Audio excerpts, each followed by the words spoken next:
അടപ്രഥമൻ ആയിക്കൊണ്ടിരിക്കുകയാണ്. രണ്ടാം പാലൊക്കെ വെച്ച് കുറുക്കി സെറ്റ് ആയി വന്നിട്ടുണ്ട്. നമ്മൾ ഒന്നാം പാല് വയ്ക്കാം.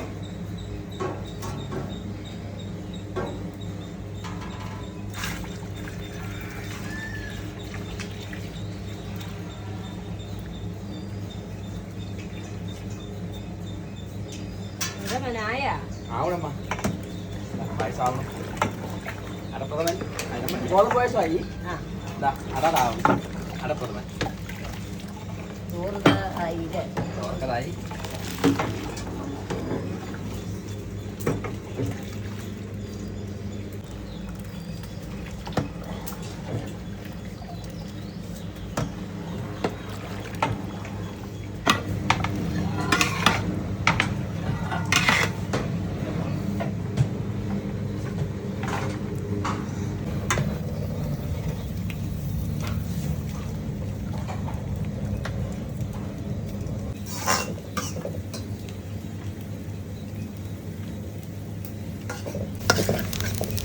ഗോതമ്പ് പായസത്തിൽ വറുത്തിടാൻ വേണ്ടിയിട്ടാണ്.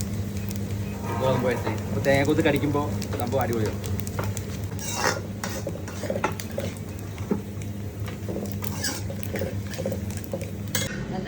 സാമ്പാറൊക്കെ റെഡിയായി. കറികളൊക്കെ ആയമ്മ ഏകദേശം. ഇനി നമുക്ക് പപ്പടം കാച്ചിയാൽ അത്ര ആവശ്യമുള്ളൂ. 10 മണിയാകുമ്പോൾ കൊണ്ടുപോകാം. ഇപ്പം പകർത്തി ശരിയാക്കാം. മക്കളൊക്കെ 2 മണിക്ക് അടിച്ചതാണ്. ഒരുപാട് ബുദ്ധിമുട്ടാണ് സദ്യപ്പണിക്ക്. നമുക്കിന്നൊരു 250 സദ്യ ഉണ്ട് അല്ലേ?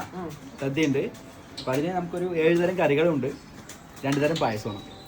പായസം പറയുമ്പോൾ രണ്ടും വെല്ലപ്പായസമാണ്, അടപ്രഥമനും ഗോതമ്പ് പായസവും. അപ്പോൾ ഓലം റെഡി ആയിക്കൊണ്ടിരിക്കണം. പാലം ഒഴിക്കണം.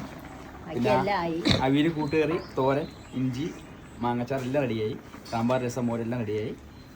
ഇത് നമ്മുടെ അടപ്രഥമൻ. ഇതൊരു മരിച്ച ഒരു അവസരത്തിൻ്റെ പരിപാടിയാണ്. അതുകൊണ്ട് പാൽപ്പായസം ഇല്ല, ഒക്കെ ശർക്കര പായസമാണ്. അടപ്രഥമൻ റെഡിയായി. പിന്നെ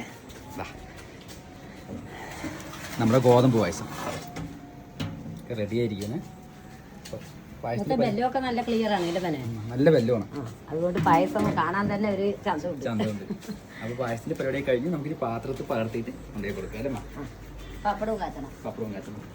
അപ്പോൾ നമ്മൾ ആർക്കെങ്കിലും ഇതുപോലെ അല്ലെങ്കിൽ വേറെ വ്യത്യസ്തമായിട്ടോ പരിപാടി ചെയ്യുന്ന ആഗ്രഹം ഉണ്ടെങ്കിൽ നമുക്ക് മെസ്സേജ് അയയ്ക്കുക. നമ്മൾ എവിടെയാണെങ്കിലും ഒന്ന് ചെയ്തു തരും.